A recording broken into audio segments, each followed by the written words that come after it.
We've been asked to analyze a structure using material covered in the course and more. We have chosen to analyze the Gateshead Millenium Bridge in Newcastle-upon-Tyne. It is a pedestrian and cyclist cable-stayed bridge across the River Tyne. Its unique design with a curved deck and arc make it a suitable challenge for this submission. In order to analyze it, we took a cross-sectional view looking across the bridge and analyzed the structure at each ascension cable point. The bridge has 18 suspending cables made of steel.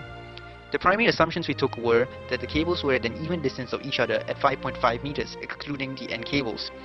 We assumed there is no extension of the cable.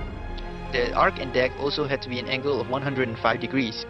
The tension of the cable goes through the center of gravity for each section of the deck and hence no net loading moment.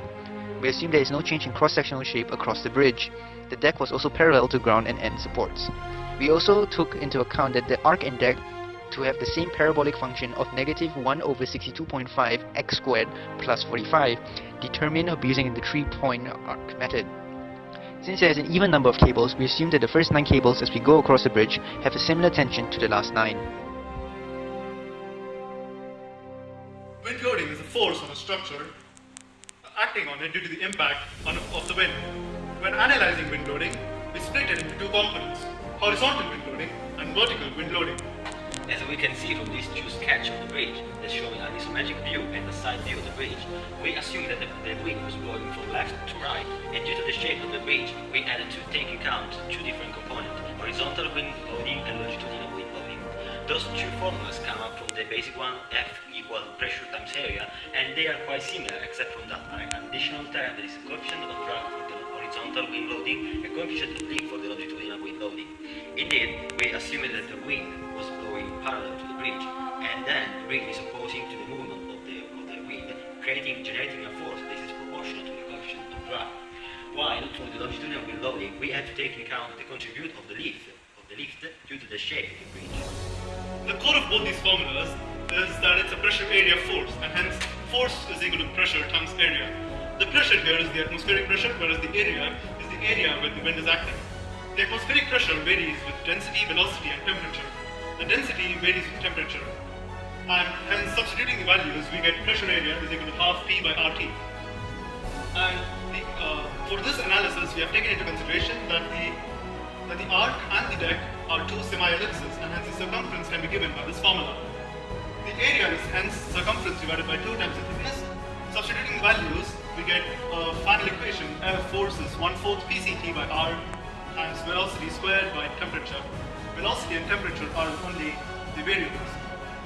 Doing our analysis on active weather, we get minimum and maximum values for velocity and temperature. Substituting those values into the force equation, we have got an average force of 1.651 kilonewtons.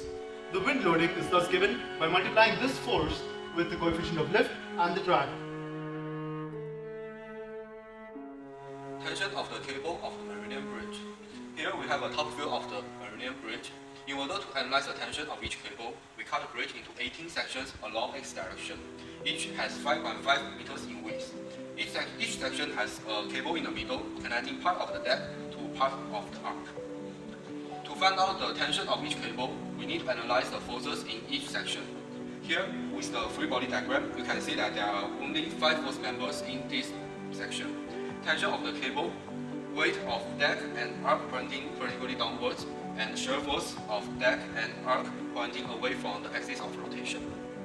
Focusing on the deck, we have weight, shear force, and tension balance each other, leave 0 net moment and 0 net force.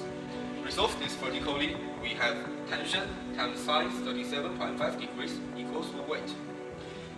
Rearrange it, we have tension of cables when the bridge is tilted down equals to weight divided by sine 37.5 degrees.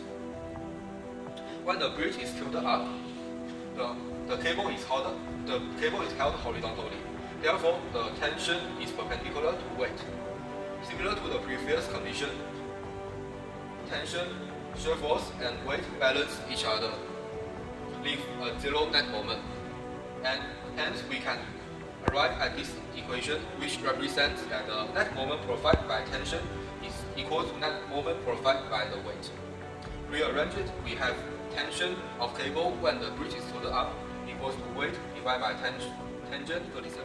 With this method, we acquired a table of tension of each cable. The result shows that tension decreases when it's further away from the edge. It is because the length of the deck held by the cable decreases when it is further away from the edge. So, bending moment. In order to calculate bending moment of the deck, we took the deck to be a straight beam with a uniformly distributed load across it. From the course, we know that the shear force will be equal to WL over 2 minus WX, where X is a cut from the end of the beam to any point, and W is a uniformly distributed load. By integrating it, we'll get the bending moment, and we know that the maximum bending moment will occur at the center of the beam, which is when X equals L over 2.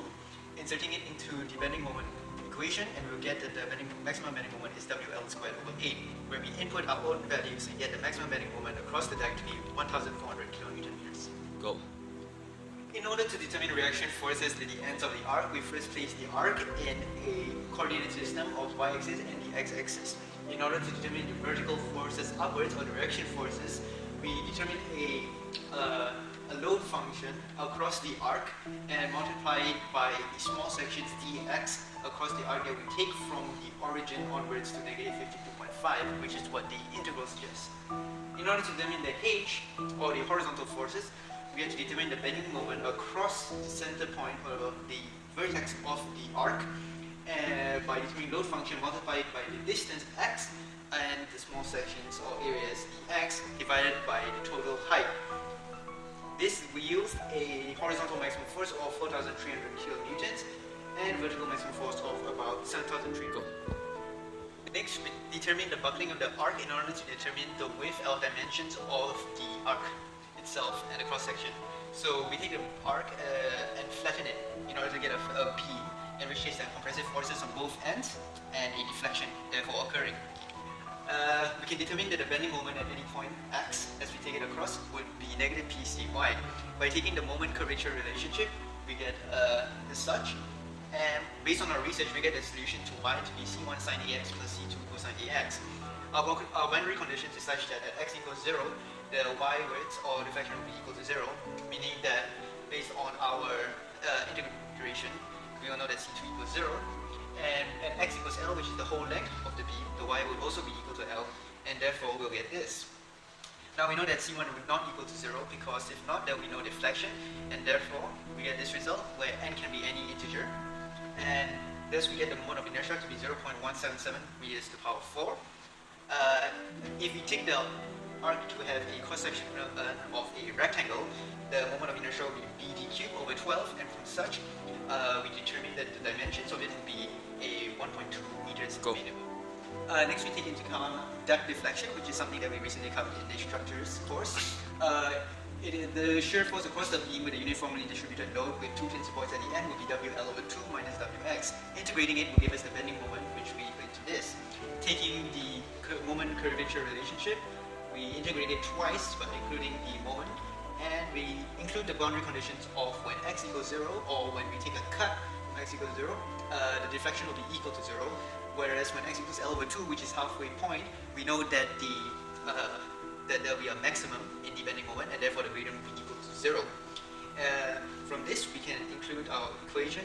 We can deduce our equation to be 5L to the power 4 W over 384 EI. This we determined gave a deflection of maximum of 5.22 centimeters at the edge by taking the cross section of 8 by 1 meter. Go.